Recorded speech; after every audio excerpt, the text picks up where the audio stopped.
నమస్కారం ADB news కు స్వాగతం. ముందుగా హెడ్లైన్స్. కొంగొత్త ఆశలతో నూతన సంవత్సరానికి స్వాగతం పలుకుతున్న జిల్లా వాసులు. ప్రధాన కూడలలో ప్రత్యేకంగా వెలిసిన దుకాణాలు. రాత్రి 1 గంట తర్వాత రోడ్లపై సంచరించడానికి అనుమతి లేదని ఎస్పీ వెల్లడి. ప్రశాంత వాతావరణంలో వేడుకలు జరుపుకోవాలని సూచన.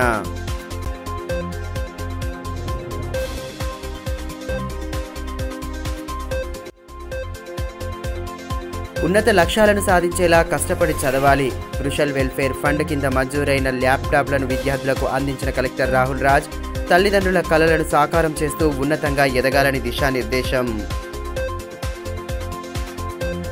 నూతన సంవత్సరానికి ఘనంగా స్వాగతం పలికేందుకు జిల్లా ప్రజానీకం సిద్ధమైంది. నూతన సంవత్సర వేడుకలను జరుపుకునేందుకు కావలసిన ఏర్పాట్లలో ప్రజలు నిమగ్నం కాగా ప్రధాన కూడలలో వెలిసిన ప్రత్యేక దుకాణాలతో సందడి వాతావరణం నెలకొంది. నూతన సంవత్సర వేడుకలను ఘనంగా జరుపుకునేందుకు జిల్లా ప్రజానీకం సంసిద్ధమవుతోంది. గతేడాది మిగిల్చిన జ్ఞాపకాలను గుర్తు చేసుకుంటూ రానున్న సంవత్సరంపై కొంగొత్త ఆశలతో ప్రజలు నూతన సంవత్సరానికి ఆహ్వానం పలకనున్నారు. జిల్లా వ్యాప్తంగా 31st వేడుకలకు సర్వం సిద్ధం చేసుకుంటున్నారు. నూతన సంవత్సరాన్ని ఘనంగా ఆహ్వానించడానికి సన్నద్ధమవుతున్నారు. 2023లో మిగిల్చిన తీపి గుర్తులు, మంచి చెడులను నెమరు వేసుకుంటూ రానున్న ఏడాది అంతా మంచి జరగాలన్న సానుకూల దృక్పథాన్ని కనబరుస్తూ వేడుకలను జరుపుకునేందుకు సిద్ధపడుతున్నారు. నూతన సంవత్సర గడియలలో సందడి చేయడానికి ఉత్సాహపడుతున్నారు.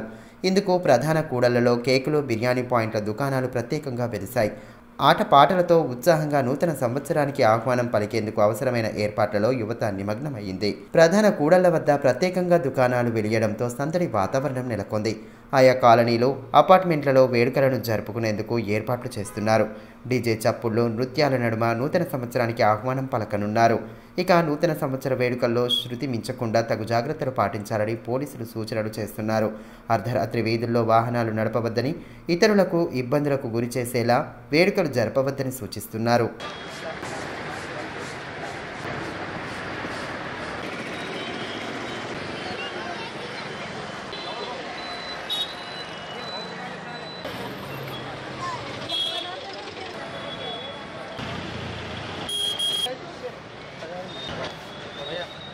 ఇదిలా ఉంటే నూతన సంవత్సర వేడుకలను జిల్లా వ్యాప్తంగా ప్రశాంత వాతావరణంలో నిర్వహించుకోవాలని జిల్లా ఎస్పీ ఉదయ్ కుమార్ రెడ్డి ఒక ప్రకటనలో తెలిపారు.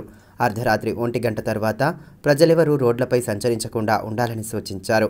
వేడుకలు నిర్వహించే సమయంలో డీజే సౌండ్ బాక్స్లను అమర్చడానికి అనుమతులు లేవని స్పష్టం చేశారు. పోలీసు శాఖ ద్వారా తెలియజేసిన నియమ నిబంధనలను అతిక్రమించిన వారిపై కఠిన చర్యలు తప్పవని హెచ్చరించారు. ముఖ్యంగా యువత మద్యం సేవించి వాహనాలను నడపకుండా ఉండాలని, అర్ధరాత్రి ప్రత్యేకంగా డ్రంక్ అండ్ డ్రైవ్ టెస్టులు నిర్వహిస్తామని పేర్కొన్నారు. తల్లిదండ్రులు పిల్లలపై ప్రత్యేక శ్రద్ధ వహించి పిల్లలు నిర్వహించే వేడుకలు, కార్యక్రమాల పద్ధతులను తెలుసుకోవాలని సూచించారు. షెడ్యూల్ కులాల అభివృద్ధి శాఖ ద్వారా ఎస్సీ విద్యార్థులకు క్రుషల్ వెల్ఫేర్ ఫండ్ కింద మంజూరైన ల్యాప్టాప్లను కలెక్టర్ రాహుల్ రాజ్ విద్యార్థులకు ఆదివారం అందజేశారు. పట్టుదలతో చదువుతూ ఉన్నత లక్ష్యాలను అధిరోహించాలని ఈ సందర్భంగా వారికి దిశానిర్దేశం చేశారు.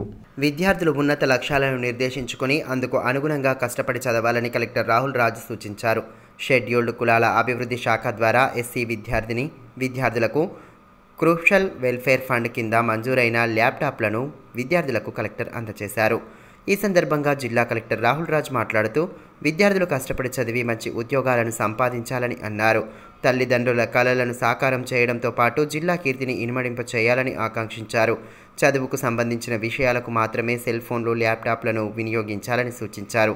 తల్లిదండ్రుల ఆదాయం 5 లక్షలు ఉన్నవారు క్రుషల్ వెల్ఫేర్ ఫండ్కు అర్హులని తెలిపారు.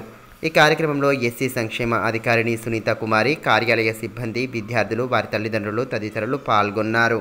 పట్టణంలోని శ్రీ మురళీకృష్ణ ఆలయంలో సుందర సత్సంగ ఆధ్వర్యంలో ఎమ్మెల్యే పాయల్ శంకర్ను ఆదివారం ఘనంగా సత్కరించారు.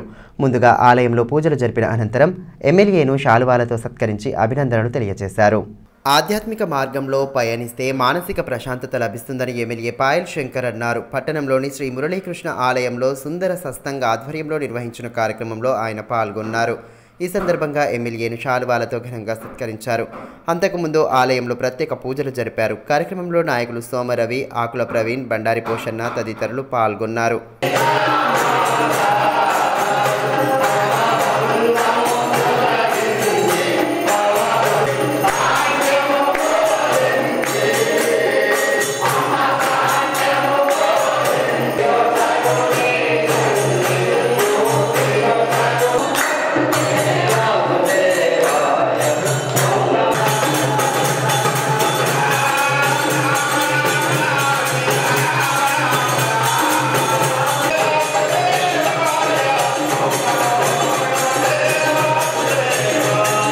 ఈ మేరకు ఎమ్మెల్యే పాయల్ శంకర్ మాట్లాడుతూ ఆధ్యాత్మిక మార్గంలో పయనించడం ద్వారా ప్రశాంత జీవనాన్ని గడపవచ్చని అన్నారు. తాను ఎమ్మెల్యేగా గెలిచిన తర్వాత హైదరాబాద్లో పూజ్య గురూజీ జన్మదిన వేడుకల్లో పాల్గొన్న విషయాన్ని గుర్తు చేశారు. సుందర సత్సంగ్ ద్వారా అనేక ఆధ్యాత్మిక కార్యక్రమాలను ఘనంగా జరపడం పట్ల అభినందనలు తెలియజేశారు. ఇప్పటికీ అనేకమైనటువంటి కార్యక్రమాలు చేస్తున్నటువంటి మీకు అనేక సందర్భాల్లో నేను కొన్ని కొత్త కార్యక్రమాల్లో వస్తున్నప్పుడు నేను మాట్లాడి మీరు చేస్తున్నటువంటి కార్యక్రమాలకు ప్రభుత్వం నుండి కూడా కొత్త సహాయ సహకారాలు తీసుకునే ప్రయత్నం చేస్తాం. గొప్పగా మనం రేపు చేసేటటువంటి ఈ కార్యక్రమాలన్నీ ఈ జిల్లా ప్రజలనే కాకుండా రాష్ట్ర ప్రజలను కూడా ఆకర్షించే విధంగా ఇక్కడ ఏ గురుదేవుని కార్యక్రమం చేసినప్పుడు అంత గొప్పగా ఉండాలా, ఆ రకమైనటువంటి ఆలోచనతోనే మనం ముందుకెళ్దామని అనేక సందర్భాల్లో నేను మాట్లాడి మీరు అందించినటువంటి ఆశీర్వాదం సహకారం వల్ల నాకు ఈ రోజు అవకాశం వచ్చింది. నేను తప్పకుండా ఆ దేవుడు నాకు ఎంత శక్తినిస్తే ఆ శక్తి అంతా కూడా నేను మంచి కార్యక్రమాలకు ఉపయోగించడానికి సిద్ధంగా ఉన్నానని ఈ సందర్భంగా తెలియజేస్తున్నాను. దళిత యువకునిపై జరిగిన హత్యాయత్నం కేసులో ప్రధాన నిందితులను వెంటనే అరెస్టు చేయాలని దళిత సంఘాల నేతలు డిమాండ్ చేశారు. ఆదివారం పట్టణంలోని నూతన అంబేద్కర్ భవనంలో వివిధ సంఘాల నాయకులు సమావేశమై పలు అంశాలపై విస్తృతంగా చర్చించారు. ఇటీవల మావలలో దళిత యువకునిపై హత్యాయత్నం జరిగిన కేసులో ప్రధాన నిందితులను వెంటనే అరెస్టు చేయాలని దళిత సంఘం నాయకులు అల్లూరి భూమన్న డిమాండ్ చేశారు. పట్టణంలోని నూతన అంబేద్కర్ భవనంలో ఆదివారం పలు సంఘాల నేతలతో కలిసి సమావేశం ఏర్పాటు చేశారు. ఈ సందర్భంగా మావలాలో జరిగిన ఘటనలో ప్రధాన నిందితులను వెంటనే అరెస్టు చేసి చట్టపరంగా తగు చర్యలు తీసుకోవాలని నాయకులు డిమాండ్ చేశారు. అదనపు పీపీ మధుకర్, దళిత సంఘాల నాయకులు చందాల రాజన్న, ప్రజ్ఞకుమార్, శోభాతాయి తుల్జాపురే, దయాకర్, నల్ల రాజేశ్వర్ తదితరులు పాల్గొన్నారు.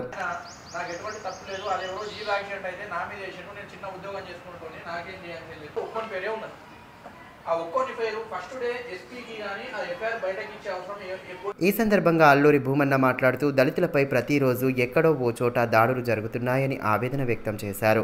ఇటీవల మావలలో జరిగిన హత్యాయత్నం కేసులో ప్రధాన నిందితులను పోలీసులు వెంటనే అరెస్టు చేయాలని, లేని పక్షంలో పెద్ద ఎత్తున ఉద్యమాలు చేపడతామని స్పష్టం చేశారు. ఇవాళ ఆదిలాబాద్ జిల్లాలో కాదు, తెలంగాణ రాష్ట్రంలో మరి దళితుల మీద దాడులు జరిగినప్పుడు మరి దళిత సంఘాలన్నీ కూడా ఐక్యంగా ఏర్పడి ఆ సంఘటనల్ని ఖండించాలన్న ఉద్దేశంతో ఇవాళ పోరాటాలు చేస్తే గానీ మా హక్కుల్ని సాధించుకోలేనటువంటి పరిస్థితి ఇవాళ తెలంగాణ రాష్ట్రంలో కొనసాగుతూ ఉన్నది మిత్రులారా. మరి ఈరోజు న్యూ అంబేద్కర్ భవన్లో ఇవాళ అన్ని కుల సంఘాలు, ఇవాళ అన్ని దళిత సంఘాలు యునైటెడ్గా ఏర్పాటు చేసుకొని ఇవాళ ఏదైతే మొన్న మావలలో జరిగినటువంటి సంఘటన ఏదైతే ఉందో మరి బీజేపీ కౌన్సిలర్ అయినటువంటి రఘుపతిని ఇవాళ పోలీసు వాళ్ళు మరి తాత్సారం చేస్తూ ఇవాళ అరెస్టు చేయకుండా మరి బెయిల్ వచ్చే విధంగా మరి పోలీసు వాళ్ళు కూడా వ్యవహారం ఉంది. ఖచ్చితంగా పోలీసు వాళ్ళకి ఇక్కడ నుంచి వేదిక నుంచి డిమాండ్ చేస్తూ ఉన్నాము, ఏదైతే నిందితులు ఉన్నారో మరి మావల సంఘటనలో ఎంబడి వంశిని మరి కుట్రపూరితంగా చంపాలనేటటువంటి కుట్ర ఏదైతే చేసిండ్రో మన నిందితుల్ని వెంటనే అరెస్ట్ చేయాలని చెప్పేసి మరి A1, A2 నిందితులను వదిలేసి మరి A3 నుంచి A6 వరకు అరెస్ట్ చేయడం అనేది ఒక దుర్మార్గంగా మరి వెంటనే పోలీసు వాళ్ళు ఇవాళ ఎస్పీ గారిని కూడా ఒక్కటే కోరుతా ఉన్నాం, ఇవాళ రాజకీయ పక్షాలన్నీ కూడా మరి బాధితుల పక్షాన్ని నిలబడాలా, ఖచ్చితంగా వాళ్ళకి న్యాయం జరిగేంత వరకు పోరాటం చేస్తామని చెప్పేసి తెలియజేస్తా ఉన్నాను. ఈ రోజు ఖచ్చితంగా అన్ని కుల సంఘాలు ఇవాళ అన్ని కుల సంఘాల యొక్క సపోర్ట్ తీసుకుంటాం. ఇవాళ దళిత సంఘాలు అన్ని కూడా యునైటెడ్ గా మరి ఈ రోజు సమావేశం ఏర్పాటు చేసుకున్నాం. ఈ సమావేశాన్ని మరి ఖచ్చితంగా ఇవాళ సమాజానికి తెలియజేస్తా ఉన్నాం. రాబో రోజులలో పోరాటాలు చేసైనా సరే ఇవాళ ఖచ్చితంగా నిందితుల్ని దోషుల్ని అరెస్ట్ చేసేంత వరకు ఇవాళ జిల్లా వ్యాప్తంగా రాష్ట్ర వ్యాప్తంగా మరి ఆందోళన కార్యక్రమాలు చేస్తామని చెప్పేసి తెలియజేస్తా ఉన్నాం. వ్యవసాయంలో పెట్టుబడి ఖర్చు గణనీయంగా పెరుగుతుండడం, కూలీల కొరత వేధిస్తుండడంతో అన్నదాతలు పంట సాగులో ప్రత్యామ్నాయ మార్గాలను అనుసరిస్తున్నారు. వేరుశనగ సాగులో విత్తనాలు విత్తుకునేందుకు మాన్యువల్ హ్యాండ్ సీడ్ డ్రిల్లర్ల వినియోగం ఇటీవల పెరగడం అందుకు నిదర్శనంగా నిలుస్తోంది. విత్తనాలు వృధా కాకపోవడంతో పాటు సమయం సైతం ఆదా అవుతుండడంతో అన్నదాతలు ఈ మిషన్ల వినియోగానికి ఆసక్తి చూపుతున్నారు. వ్యవసాయంలో అధునాతన పనిముట్లను వినియోగించుకుంటూ పలువురు రైతన్నలు సత్ఫలితాలు సాధిస్తున్నారు. రోజురోజుకి పెట్టుబడి ఖర్చు భారీగా పెరుగుతుండడం, కూలీల కొరత సమస్య తీవ్రంగా మారడంతో ప్రత్యామ్నాయ మార్గాలపై అన్నదాతలు దృష్టి సారిస్తున్నారు. గత 4-5 సంవత్సరాలుగా జిల్లాలో వేరుశనగ పంట సాగుకు ఖర్చు భారీగా పెరుగుతోంది. ట్రాక్టర్ సీడ్ మిషన్తో విత్తనాలు విత్తుకోవడం కొందరు రైతులకు ప్రహసనంగా మారింది. కూలీల సహాయంతో విత్తనాలు విత్తుకుందామన్నా కూలీల కొరత తీవ్రంగా ఉంది. ఈ నేపథ్యంలో మాన్యువల్ సీడ్ డ్రిల్లర్ మిషన్లను అన్నదాతలు వినియోగించుకుంటున్నారు. ఈ మిషన్ ద్వారా విత్తనాలు వృధా కాకపోవడంతో సహా ఖర్చు సైతం భారీగా తగ్గుతోంది. దీంతో చాలామంది రైతులు సీడ్ డ్రిల్లర్ మిషన్ల వైపు మొగ్గు చూపుతున్నారు. తలమడుగు మండలం కోడద్ గ్రామానికి చెందిన రైతు ముస్తఫా 8,000 వ్యయంతో 2 సీడ్ డ్రిల్లర్ మిషన్లను కొనుగోలు చేసి విత్తనాలు విత్తుకుంటున్నారు.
గతేడాదితో పోలిస్తే ఖర్చు గణనీయంగా తగ్గిందని చెబుతున్నారు.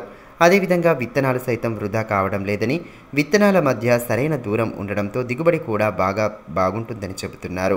గతేడాది పడిన ఇబ్బందులు పునరావృతం కాకుండా సీడ్ డ్రిల్లర్ మిషన్ల సహాయంతో పనులు పూర్తి చేస్తున్నట్లు పేర్కొన్నారు. దగ్గర 3 సంవత్సరాలు అవుతుంది మిషన్ డ్రిల్. ఇదే వస్తే కొద్దిగా లాభాలు అవుతున్నాయి. సాంగ్ ఖర్చు తగ్గుతున్నది. మరి లేబర్ దొరకలేదు బరాబరి. మళ్ళీ ఏమంటే ఇది ఎకరానికి 40 కిలోలు పడతాయి. అట్లా తక్కువ అవుతున్నాయి. దీంతోనైతే కుంటాలు అవుతాయి. దీంతోనైతే 40 కిలోలు పడుతున్నాయి. ఇట్లా వస్తున్నది. ఇట్లా మళ్ళీ చారీస్ కోత పడుతున్నది. చారీస్ కోత పడుతుకు మీరు పోయిన సంవత్సరం వేరులు పెడితే 4 ఎకరాలలో 58 కుంటాలు అయినాయి. అట్లా చూసి మేము ఈ సంవత్సరం ఇది పెడుతున్నాం. ఆదిలాబాద్ గ్రామీణ మండలంలోని పొచ్చర జెడ్పీహెచ్ఎస్ పాఠశాలలో 2002-3 బ్యాచ్ పూర్వ విద్యార్థుల ఆత్మీయ సమ్మేళనం ఉత్సాహభరిత వాతావరణంలో సాగింది.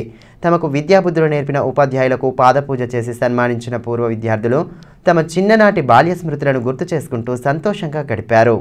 ఆదిలాబాద్ గ్రామీణ మండలంలోని పొచ్చర జిల్లా పరిషత్ ఉన్నత పాఠశాలలో చదివిన 2002-3 బ్యాచ్ పూర్వ విద్యార్థుల ఆత్మీయ సమ్మేళనాన్ని నిర్వహించారు. ఆదివారం పాఠశాల ఆవరణలో నిర్వహించిన కార్యక్రమంలో భాగంగా తమకు విద్యాబుద్ధులు నేర్పిన ఉపాధ్యాయులకు పాదపూజ చేసి వారిని సన్మానించారు. దాదాపు 20 సంవత్సరాల తర్వాత ఒక్కచోట చేరిన స్నేహితులంతా తమ చిన్ననాటి మధుర స్మృతులను గుర్తు చేసుకుంటూ ఉత్సాహంగా గడిపారు. భావి తరాల కోసం పర్యావరణాన్ని కాపాడాలన్న నినాదంతో కార్యక్రమాన్ని నిర్వహించడం విశేషం. కార్యక్రమంలో పాఠశాలలో హెచ్ఎంగా విధులు నిర్వర్తించిన అశోక్ కుమార్ దేశపాండే, ముజఫర్, చంద్రశేఖర్, సోమయ్య, సాంబమూర్తి, మస్తాన్ వల్లిలతో పాటు ప్రోగ్రాం కోఆర్డినేటర్లు దామోదర్ రెడ్డి, రాకేష్, అరవింద్ యాదవ్, యోగేష్, రణితారెడ్డి, యోగితారెడ్డి, సుజాత తదితరులు పాల్గొన్నారు. ఈ సందర్భంగా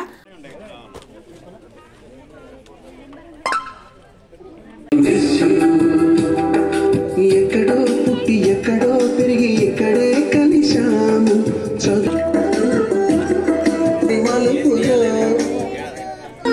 నారాయణ నర్సింగ్ నరేష్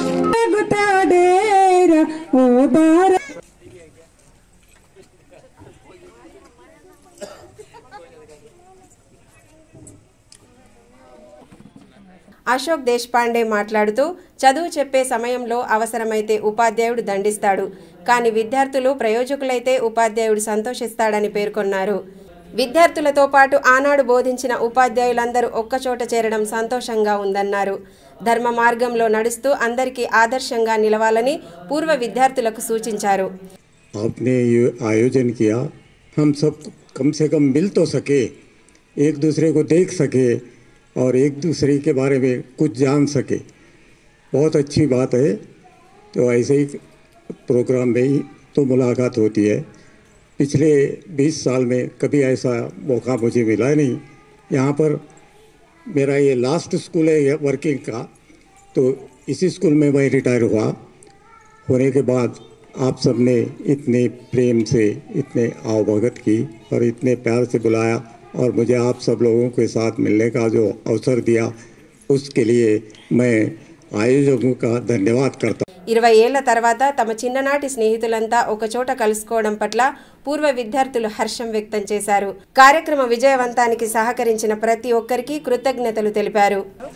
వాళ్ళందరూ ఇప్పుడు కలిసినాము, అసలు ముఖాలు కూడా మనం గుర్తుపట్టలేము, అలాంటి ఇది కూడా ఉంది. 2023లో బ్యాచ్ అంటే 20 సంవత్సరాలు అయిపోయింది. ఇప్పటికీ చాలా ఆటలు పాటలు, అలాగే మనం వాళ్ళ గురువులు కలవడం జరిగింది.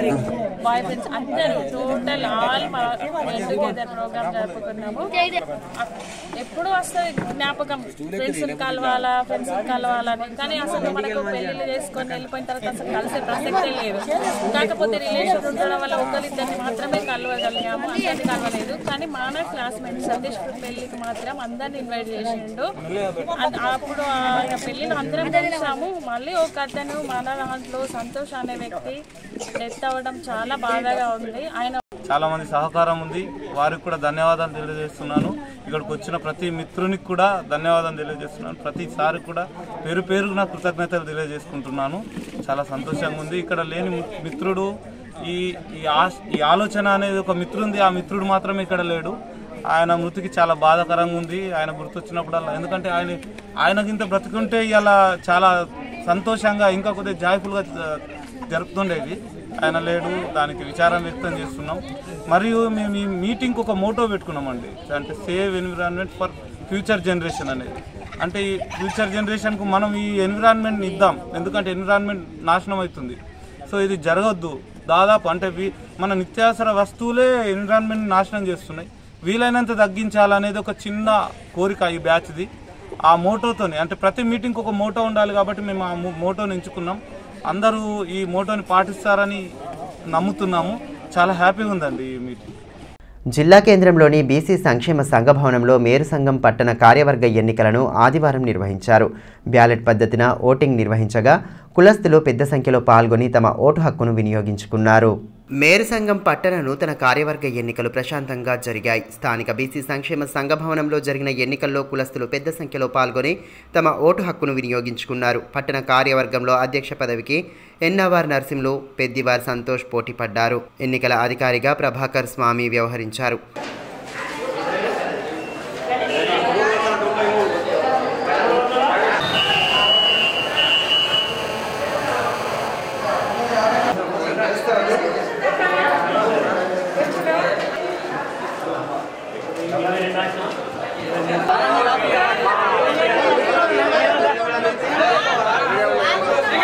ఈ సందర్భంగా ఆయన మాట్లాడుతూ ఎన్నికలను ప్రశాంత వాతావరణంలో పూర్తి చేసేందుకు తగు చర్యలు తీసుకున్నట్లు తెలిపారు. బ్యాలెట్ పద్ధతిన జరిగిన ఓటింగ్లో మహిళలు సైతం పెద్ద ఎత్తున పాల్గొని ఓటు హక్కును వినియోగించుకుంటున్నారని పేర్కొన్నారు. బ్యాలెట్ పద్ధతిన జరిగిన ఓటింగ్లో మహిళలు సైతం పెద్ద ఎత్తున పాల్గొని ఓటు హక్కును వినియోగించుకున్నారని పేర్కొన్నారు. ఇందులో 1095 వరకు ఓటర్లు ఉన్నారు. దీంట్లో ప్రత్యేకత ఏంటి అంటే ఇప్పటి వరకు జరిగినటువంటి ఈ సంఘాల ఎన్నికలలో ఎవరు కూడా ఇప్పటి వరకు లేడీస్ పార్టిసిపేట్ కాలేదు. అయితే ఈ ఫస్ట్ టైం ఈ ఎన్నికల్లో లేడీస్ పార్టిసిపేట్ అవుతున్నారు. మరి ఈ ఓటింగ్ దాదాపు 3 గంటలకు మళ్ళీ ఓట్ల లెక్కింపు జరుగుతుంది. మరి తుది ఫలితాలు సాయంత్రం 5 గంటల వరకు వెలువడతాయని. వార్తలు ముగించే ముందు హెడ్లైన్స్ మరోసారి. కొంగొత్త ఆశలతో నూతన సంవత్సరానికి స్వాగతం పలుకుతున్న జిల్లావాసులు. ప్రధాన కూడలలో ప్రత్యేకంగా వెలిసిన దుకాణాలు.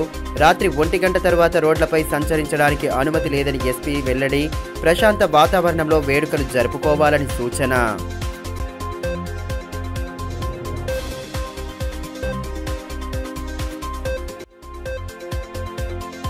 ఉన్నత లక్ష్యాలను సాధించేలా కష్టపడి చదవాలి. క్రుషల్ వెల్ఫేర్ ఫండ్ కింద మంజూరైన ల్యాప్టాప్లను విద్యార్థులకు అందించిన కలెక్టర్ రాహుల్ రాజ్. తల్లిదండ్రుల కలలను సాకారం చేస్తూ ఉన్నతంగా ఎదగాలని దిశానిర్దేశం.